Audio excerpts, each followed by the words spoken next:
What is a dashcam? What does a dashcam do, and how does a dashcam work? In this video, I will answer these questions and also explain what is loop recording, what is parking mode,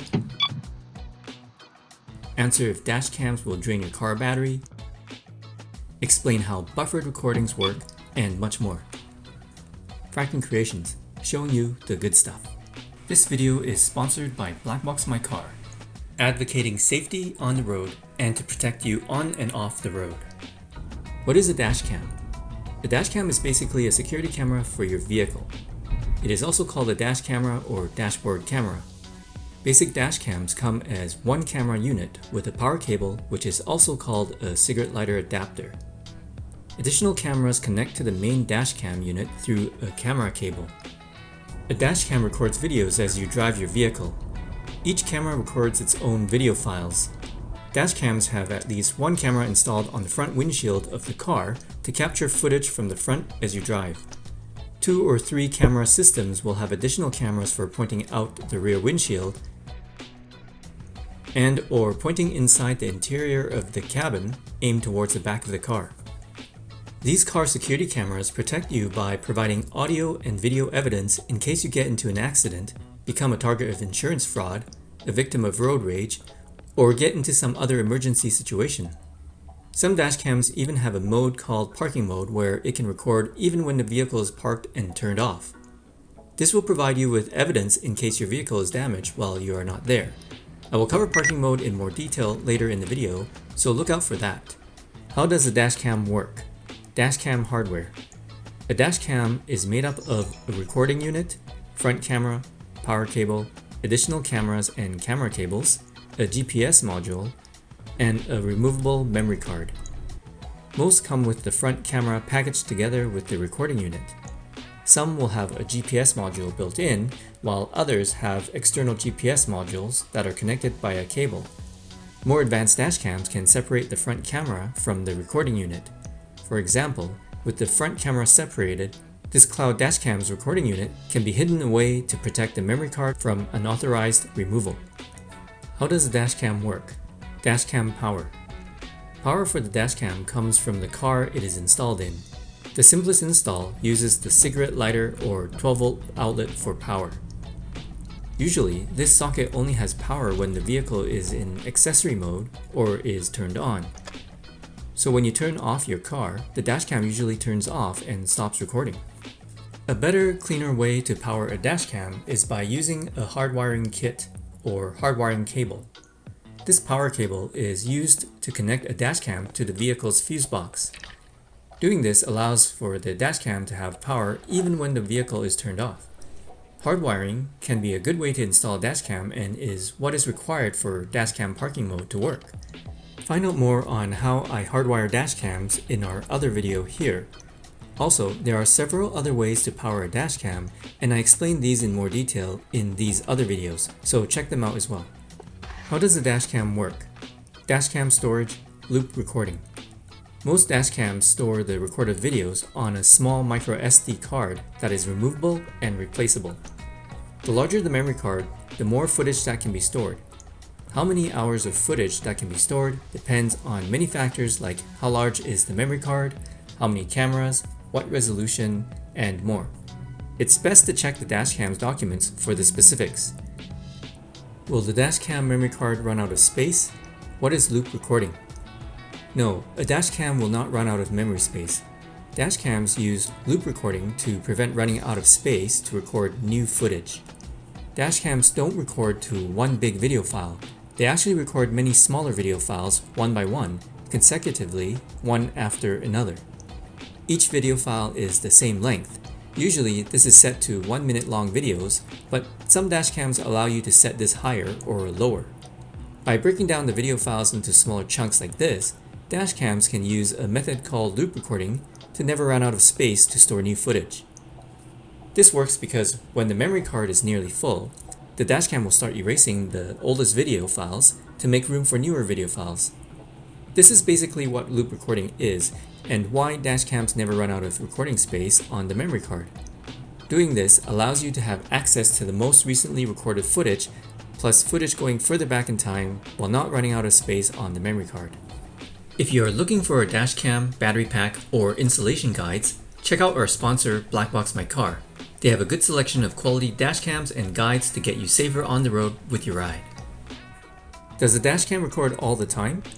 What is dashcam driving mode? When you start your car, the dashcam is powered up right away, and as soon as it is done initializing, it will start recording continuously. It will continue recording until you power off your vehicle.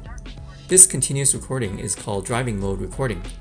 This allows you to have every second of your drive recorded. What is dashcam emergency recording? Dashcam event recordings. Dashcams have a feature called emergency recording or event recording. This feature is activated when the dashcam detects a large enough impact that it thinks was caused by a collision. Sometimes a false detection can be triggered by a large enough bump on the road. When a large enough impact is detected, the dashcam tags and locks the current video file being recorded as an emergency recording for the event. Emergency or event recordings will not be overwritten as part of loop recording. This is so that you can retrieve them later in case you need video evidence. Some dashcams may also tag and lock the video files before and after the current video file to have additional footage before and after the event. Dashcams typically store driving mode recordings, event recordings, and parking mode recordings in different folders so that it is easier to filter out and find specific recordings. Dashcams use a G-sensor or accelerometer to detect impacts. These are similar to the accelerometers in smartphones. There is usually a sensitivity setting for the G-sensors that can be set so that it prevents too many false event recordings. You don't want small bumps in the road to cause many event recordings. Usually, dashcams will also have a manual way to trigger a manual event recording. This is usually done using a button on the dashcam, or a wireless button, and even speech recognition. Triggering a manual event recording causes the dashcam to lock the current video being recorded for later retrieval. What is parking mode in a dashcam? Some dashcams support parking mode. Parking mode is the recording mode a dashcam goes into when the vehicle is turned off. In parking mode, dashcams don't typically record all the time continuously. This is so that it can save power and prevent recording too much footage that isn't useful. Footage of cars driving by or people walking by aren't useful since they have nothing to do with your vehicle, so recording it is a waste of resources. A dashcam in parking mode will typically use one of the following three recording modes: motion activated recording, impact activated recording,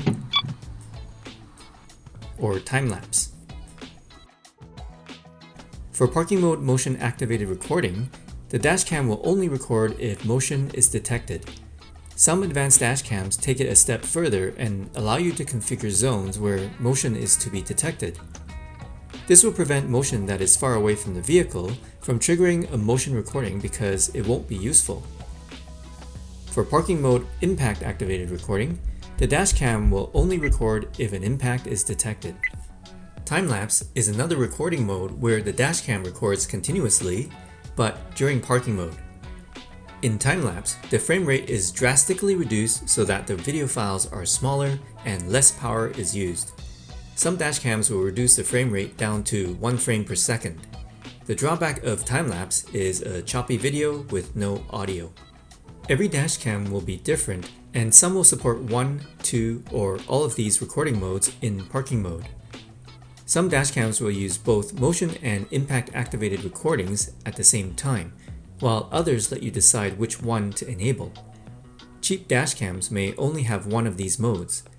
Aside from these three common recording modes, some dashcams have other recording modes that could use a combination of these modes, or offer smart features too. It's always a good idea to find out the parking mode specifics before deciding on a dashcam to buy for its parking mode capabilities. What is needed for parking mode? In order to have parking mode, a dashcam must support it, and it also must be installed by hardwiring, or use an external battery pack, or use another method that provides it with power when the vehicle is turned off. These methods provide power to the dashcam even when the vehicle is off. Using the 12-volt socket most likely won't work for parking mode. Most vehicle 12-volt sockets cut power when the vehicle is turned off. Some vehicles will cut power to these sockets a few minutes after the vehicle is turned off. In a hardwired installation, a hardwiring kit or hardwired power cable is used to connect a dashcam to the vehicle's fuse box. Now, a dashcam will have constant power even when the vehicle is turned off. Find out more on how hardwiring works in our other video here. Once installed with a hardwiring kit, the dashcam can be configured to enable parking mode. What is buffered recording in a dashcam? Another useful feature that some dashcams have is buffered recordings, which captures events before they happen. This is just a special way to record that makes sure the event recording includes the scene leading up to and after the event. Buffered recordings can be useful for parking mode because it's almost like going back in time. Normally, in parking mode, a dashcam is not recording. When the dashcam detects an event like an impact, only then does it start to record. It takes time for the dashcam to initialize the recording, and by the time it starts, it will miss the impact happening. Plus, it will not have video leading up to the event. You will end up with a recording that doesn't include the impact happening, and sometimes may even end up with a recording that doesn't show you anything. With the buffered recording feature, a dashcam is able to capture the moments before the impact itself, and after the impact for a more complete picture of the event. Will a dashcam drain my car battery? How does a dashcam protect the battery? This question typically applies to parking mode because in driving mode, when the vehicle is turned on, there is no issue. The battery is being charged by the alternator. But in parking mode, the dashcam is pulling power from the car battery while it is not being charged. In order for the dashcam to protect the car battery, it will need to know when the vehicle is on or off and how much charge is left on the battery. When a dashcam is hardwired, it can tell whether the vehicle is on or off. It can also determine the charge level of the battery. It uses the voltage level to determine how much charge is left, as can be seen here for a lead-acid battery. Once the car battery charge level reaches the set cutoff voltage, the dashcam self-powers down and stops draining the battery. Some dashcams rely on the hardwire cable to detect the voltage level. This is also where you set the cutoff voltage. Other dashcams detect voltage in the dashcam itself, and in these dashcams, the cutoff voltage is set in the dashcam settings. To summarize, when a dashcam is recording in parking mode, the battery voltage is constantly being monitored. Once the voltage reaches the cutoff value, the dashcam powers down to stop draining your battery. How to view dashcam footage. There are 4 ways to view the dashcam footage: dashcam screen, app using Wi-Fi, micro SD card, and cloud. Depending on your specific dashcam, it can be a combination of these 4. The first is if the dashcam has a screen, you will be able to play the recordings from there. A good reason to stick with good brands and higher quality dashcams is that the UI will be easier to use and more responsive to use. Using this method is usually only good for viewing recent recordings. Searching for a specific recording by scrolling through lots of recordings on a small screen can be annoyingly slow and hard to view. Dashcams with a large widescreen like this can be nice to have. The second method is to use a dashcam app. To work, the dashcam's Wi-Fi hotspot has to be enabled. Then you can use the dashcam's app to connect your phone to the Wi-Fi hotspot. Once connected, you can view the live view of each camera, access the recordings, change settings, download recordings, and anything else the app allows. If you have to search through all the footage to find something specific, then it would be best to use a computer or laptop. The third way is to take the micro SD card out of the dashcam, insert it into a micro SD to USB adapter, connect it to a computer, and then use a file explorer to view the video files. Alternatively, if the dashcam manufacturer has a viewer or player app available to install on the computer, it could be a better way to view the recordings. Here, you will usually have access to the GPS data, the map view, and more features like video clip exporting and more. Again, stick with the quality brands to avoid buggy, slow software. The fourth way to view dashcam footage is through the cloud. More advanced dashcams connect to the cloud to allow access to the dashcam features like GPS location, recordings playback, live view, configuring settings, and more. access is done either through an app or website. You can now access your event recordings from anywhere there is data available for the dashcam and your phone. Note that for this to work, you will need to have a SIM card and data plan for the cloud dashcam. There you go, an introduction to what dashcams are, what they do, and how they work. If you enjoyed our video, like and share the video. Watch our other videos on our channel for more good stuff.